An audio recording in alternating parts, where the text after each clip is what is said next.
Ripon പ്രഭു ഹണ്ടറുടെ നേതൃത്വത്തിൽ ഒരു പ്രാഥമിക വിദ്യാഭ്യാസ സൗകര്യം കമ്മീഷൻ ഏർപ്പെടുത്തി. പ്രാഥമിക വിദ്യാലയങ്ങളുടെ നടത്തിപ്പിന് പ്രാഥമിക വിദ്യാഭ്യാസ സൗകര്യങ്ങൾ വർദ്ധിപ്പിക്കുക. പ്രാഥമിക വിദ്യാലയങ്ങളുടെ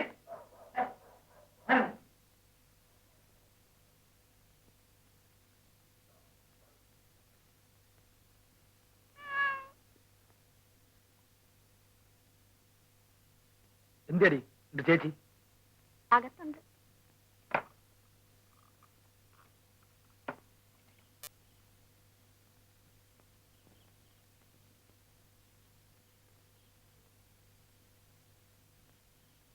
ആരാടിയകത്ത്? എടി അകത്ത് ആരാന്ന്? കേറി നോക്ക്, അറിയാൻ എത്ര ദൃശ്യമാണേലും.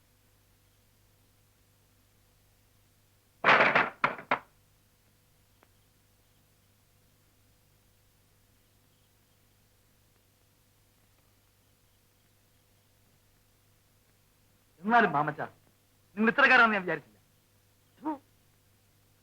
അന്തസ്സുള്ള ഒരുത്തരാ നിങ്ങളെന്നായിരുന്നു എന്റെ ഇതുവരെയുള്ള വിചാരം. പിന്നെ എന്റെ കിണ്ടിയും ചരുവ മോട്ടിക്കൊണ്ടുപോയാൽ ആഹാ, അത് മുതലാക്കുകയായിരുന്നു. കിടക്കുന്നു അവന്റെ കിണ്ടിയും ചരുവോ. മേലാളി വേലിക്കത്ത് കയറിപ്പോരുത്.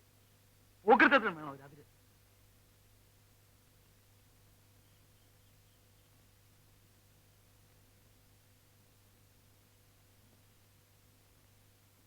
പോലീസുകാരെയും കൊണ്ട് തെറ്റവെച്ചാല് തന്റെ കൊടറിയാൻ എടുക്കും.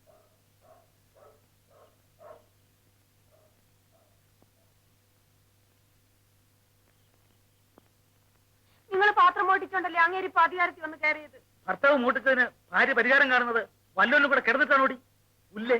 പിന്നെ ഓരോരുത്തന്മാര് ഇന്ന് തങ്ങൾക്ക് മറ്റൊരു തുടപ്പാൻ തോന്നിയില്ലല്ലോ. അപ്പൊ അതിന്റെ അർത്ഥം എല്ലാരും പറയുന്ന പോലെ നീ വ്യഭിചാരിയാന്ന്.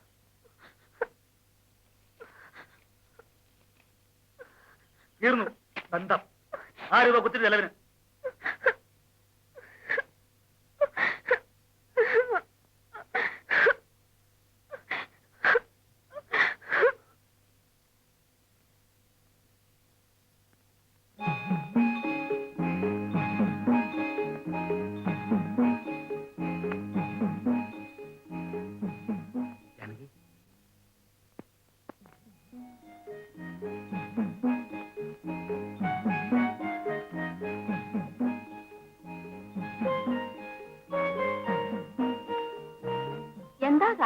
എന്താ കാണാത്തേന്ന് ഞാനങ്ങ് പേടിച്ചിരിക്കുമായിരുന്നു.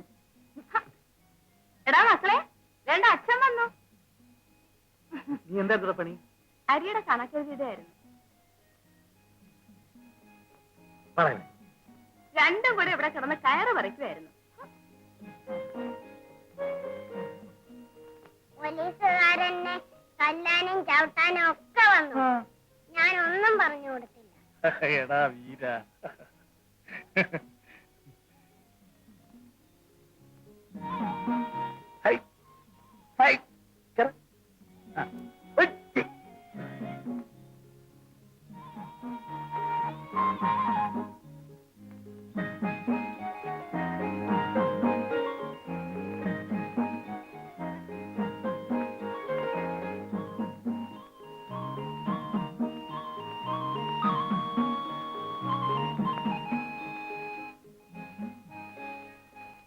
പത്ത് പൈസക്ക് പേടി.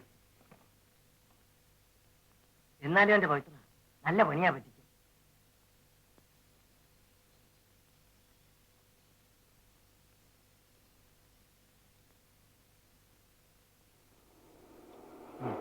ഇതെന്നതാ? സൈക്കിള് കടലെടുത്തു പോയി. കടലെടുത്തു? ആ. എന്ന് വെച്ചാ കാറ്റ് വെള്ളം കടപ്പുറത്ത് പോയിരുന്നപ്പം ഒരു വില വന്ന് വിട്ട് കയറി. വേറെ സൈക്കിളും കൊണ്ടങ്ങ് പോയി. ഞാൻ ജീവനം കൊണ്ടേക്ക് പോരുകയും ചെയ്തു.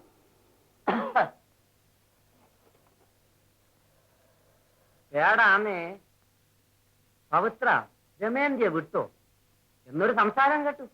വിട്ടു. ആഹാ, അപ്പ കേട്ട നേരാ. എനിക്കതിശയം അതല്ല, കെട്ടിയോളും മരിച്ച് ഇത്രയും കാലം സൽപ്പേരോട് കഴിഞ്ഞ് മോടെ കെട്ടും നടത്തി നിൽക്കുന്ന മാമച്ചൻ നിൽക്കണി പറ്റിയല്ലോ എന്ന. നിങ്ങൾ നോക്കിക്കോ, ആ കൊച്ചുമലടിച്ച് പോയതേ എന്റെ നല്ല കാലത്തിനാ. കൺമഷിക്കുള്ള കാശുണ്ടാക്കി തരാൻ ആ അത്തപ്പാടി വിചാരിച്ചിട്ടൊത്തിട്ടില്ല. ഒന്നുമില്ലേലും ഇതിപ്പോ പേടിക്കാതെ ജീവിക്കാമല്ലോ. മറ്റേത് ഒന്നിനുമില്ലാതെ ഒരു ഒടയക്കാരൻ. ചേടാ, എന്നാൽ ഇച്ചയാണ് എന്ന് കണ്ട പവിത്രന്റെ മനസ്സ് മാറും. എന്തിന്? ഇതിപ്പോ പാടൊഴിഞ്ഞു. മുമ്പാണേലും എനിക്കും കൊച്ചിനും കഴിയണേൽ ഞാൻ തന്നെ അധ്വാനിക്കണമായിരുന്നു. അല്ലാതെ പിന്നെ കള്ളം പൗത്രം കട്ടോണ്ട് വരുന്നത് വെച്ചാ ഞാൻ ചെലവ് നടത്തിക്കൊണ്ടിരുന്നേ. ഓം പറ. എന്താന്നിട്ട് ജമേന്തിയായി? എങ്ങോട്ടത്? മില്ലിൽ പോണു. എപ്പോഴെപ്പോഴും എന്തിനു കുത്തിക്കാൻ പോക്ക്? ഇന്നലെ കണ്ടല്ല. മറ്റേ കുത്തിക്കലിന് തന്നെ. അതിന് നിങ്ങൾക്കെന്തോന്നു നഷ്ടം?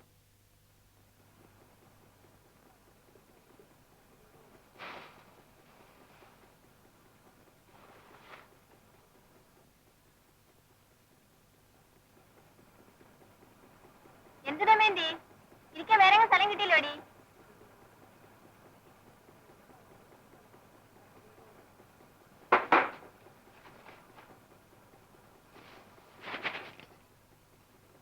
ഞാൻ പോണു ദമേന്തി. അയ്യോ, നീ നില്ല. ഇതും കുത്തിച്ചോണ്ട് ഞാനിവിടെ വരാം. നീ പോരെ, ഞാൻ പോണം.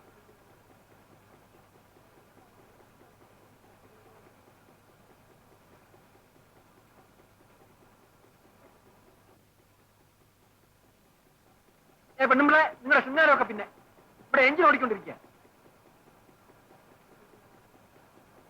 ചാനിയൻ ഇടുമങ്ങി ഇടാന്.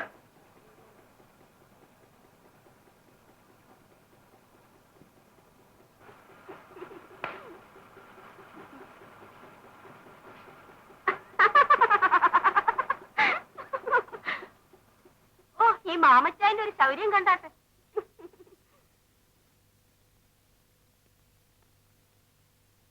ദമയന്തി, ദൈവത്തെ വിചാരിച്ച് എന്റെ മാനം കളയരുത്. എപ്പോഴും എപ്പോഴും ഇങ്ങനെ വന്നു കയറിയ ആളുകൾ അതൊന്നും പറഞ്ഞുണ്ടാക്കും. അങ്ങനെ വെച്ചു തന്നാൽ എടുക്കണേ. ദമയന്തി വേറെ ജനിച്ചു ഉണ്ടാവണം. മാമച്ചായൻ എന്താ അത് കൈകൊണ്ടൊന്ന് എടുത്തു തന്നാല്?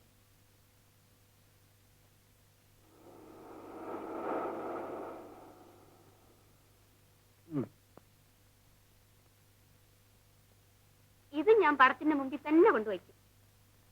അന്ന് തന്ന കാശും പടത്തിന്റെ മുമ്പിൽ തന്നെ വെച്ചേക്കുക. മാമച്ചായൻ അറിയാൻ മേല എന്റെ മനസ്സിൽ മാമച്ചായനോട് എങ്ങനെയാണ്.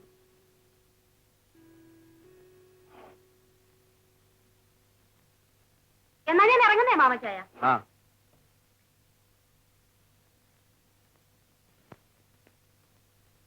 ദേ ദേ, ഉറക്കാണോ? അല്ല, എന്താ വേണ്ടെന്ന് വെച്ചാ പറയുന്നടാ. എന്താ? എടാ ചിത്ര, നീ പറയടാ. ഇന്ന് സ്റ്റാമ്പിന്റെ കാശ് എടുക്കണം. സ്റ്റാമ്പ്? എന്തോന്ന് സ്റ്റാമ്പ്?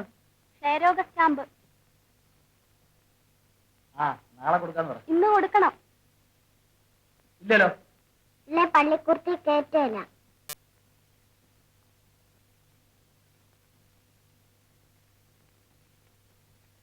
എന്റെ കാശുണ്ടോ? എന്തേലുണ്ട്. എന്നാ പിന്നെ എടുത്ത് കൊടുത്തൂടെ? കാലത്ത് ഒരു പൊണ്ണക്കാര്യം പോലെ ക്ഷയരോഗ സ്റ്റാമ്പ്. പോയില്ല.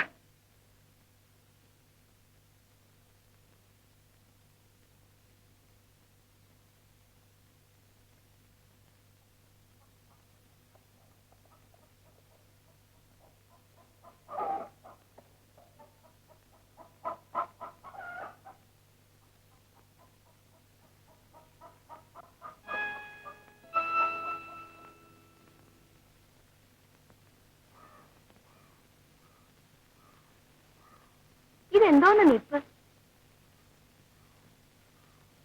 എനിക്കറിയാം എന്താ അങ്ങ് മൗനിയായി പോയതെന്ന്. എന്താണെന്നറിയാം? എന്തോ എന്റെ വിചാരം? മറ്റേ ആ എന്തിയാനി പോയതിന്റെയാണോ? അല്ലേ പിന്നെന്താ? അന്നോട്ടാണല്ലോ മിണ്ടാട്ടോ ഉരിയാട്ടോ ഇല്ലാണ്ടായത്. കള്ളൂടി പോലും ഇല്ല.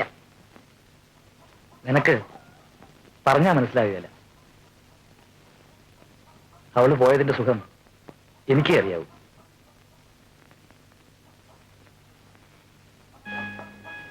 എല്ലാം എന്റെ പൂജയുടെയും പ്രാർത്ഥനയുടെയും ഫലമാണ്. അങ്ങനെയൊന്നും ഒരവള് വിചാരിച്ചാലും കൊണ്ടുപോകാൻ ഒക്കത്തില്ല.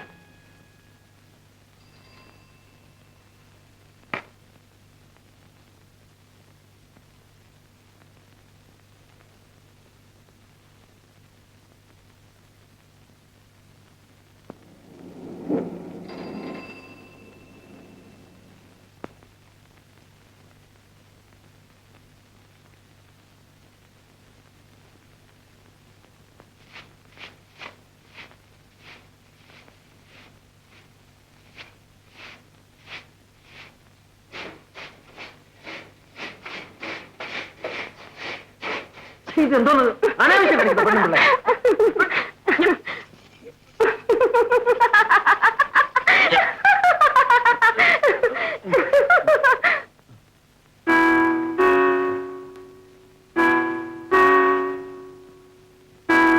എന്റെ അന്നവാ, അതിനൊന്നും ജോലി പൊട്ടിക്കണ്ട.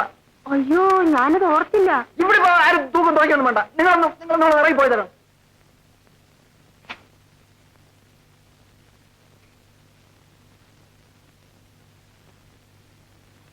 നീ എന്നും ഇവിടെ ഇങ്ങനെ കയറി ഇറങ്ങുന്നത് എന്നെ വരട്ടി കാശടിക്കാനാണ് നാട്ടുകാരുടെ സംസാരം, അറിയാമോ? ഞാൻ എന്നെങ്കിലും അച്ചായനോട് എന്തേലും ആവശ്യപ്പെട്ടിട്ടുണ്ടോ? അതാ അത് നമുക്കല്ലേ അറിയാവൂ. നമ്മൾ അറിഞ്ഞാ മതി.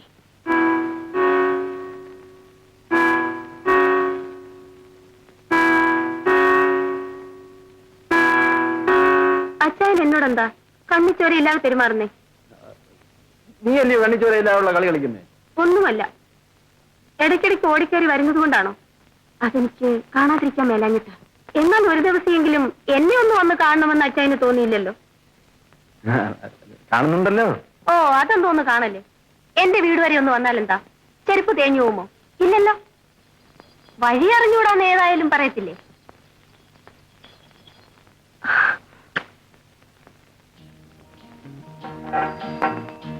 ഇന്ന് വരാതിരുന്നാലാ.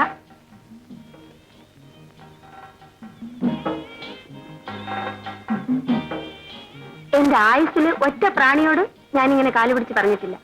വന്നില്ലേ നേരം വെളുക്കുമ്പം എന്റെ പ്രേതം കിടക്കി കിടക്കും.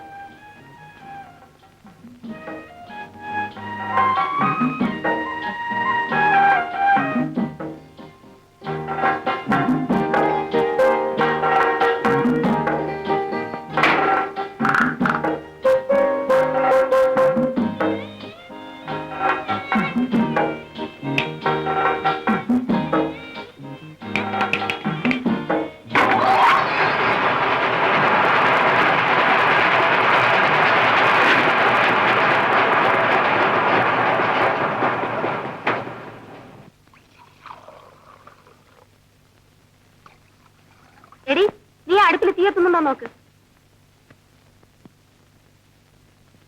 ഉണ്ട്. ഇവിടെ ഇരുന്നോണ്ട് കൽപ്പിക്കാൻ ഞാൻ വിചാരിച്ചാലും നടക്കും. എടി പെണ്ണെ, പോയി അടുപ്പ് തീയത്തുന്നില്ല, ഈ 2 ചൂട്ട് വെച്ച് അരിച്ചു കൊടുക്ക്. അങ്ങേർക്ക് വെട്ടി തിളയ്ക്കണം.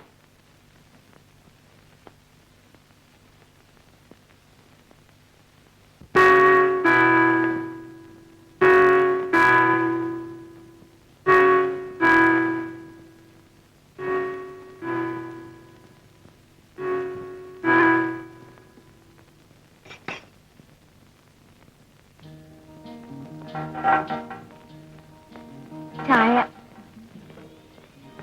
ഇതിനിടയ്ക്ക് ഇത് എപ്പോ പോയി കുളിച്ചു? വെളുപ്പിന് ആദ്യം ഈ മുറി അടിച്ച് വൃത്തിയാക്കി, പിന്നെ പോയി അടിച്ചു കുളിച്ച് തിരിയും കത്തിച്ചു വെച്ചു.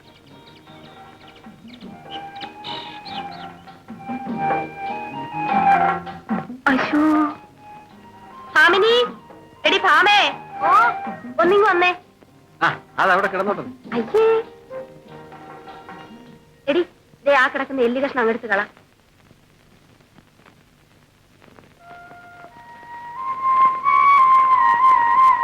എടി അവിടെ ഒന്ന് തുടച്ചു വിട്ടേരെ.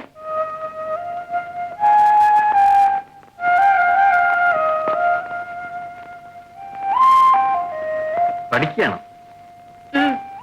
10ലാ, അടുത്ത ആഴ്ച പരീക്ഷയാ.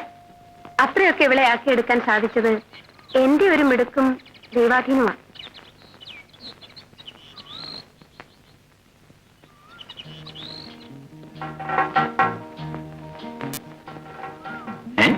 തോടാൻ നോക്കി നിന്ന പോലെ. അതിന്റെ ലക്ഷണം അറിയാവോ? എന്താ? ഏറ്റവും വലിയ ശുഭലക്ഷണമാ. ഇതിനേക്കാൾ വലിയ ലക്ഷണമില്ല.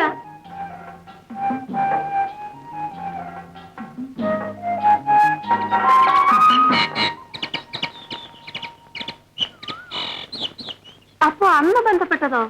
ഓ അത് വെറുതെ. സത്യത്തിൽ ഇന്നലെയാ നമ്മുടെ ബന്ധം തുടങ്ങുന്നത്. അത് ഇങ്ങോട്ട്. ഇങ്ങോട്ടോ? അങ്ങോട്ടോ? അതെന്നേ തുടങ്ങിയതാ. പിന്നെ ദമയന്തി, ഇഷ്ടം കൊണ്ടാ, അതെനിക്കിപ്പോ അറിയാം. എന്നാലും ഇടയ്ക്കിടയ്ക്ക് ഇനി നീ മില്ലി വന്ന് എന്നെ കാണണം. ഞാൻ ഇങ്ങോട്ട് വന്നോളാം.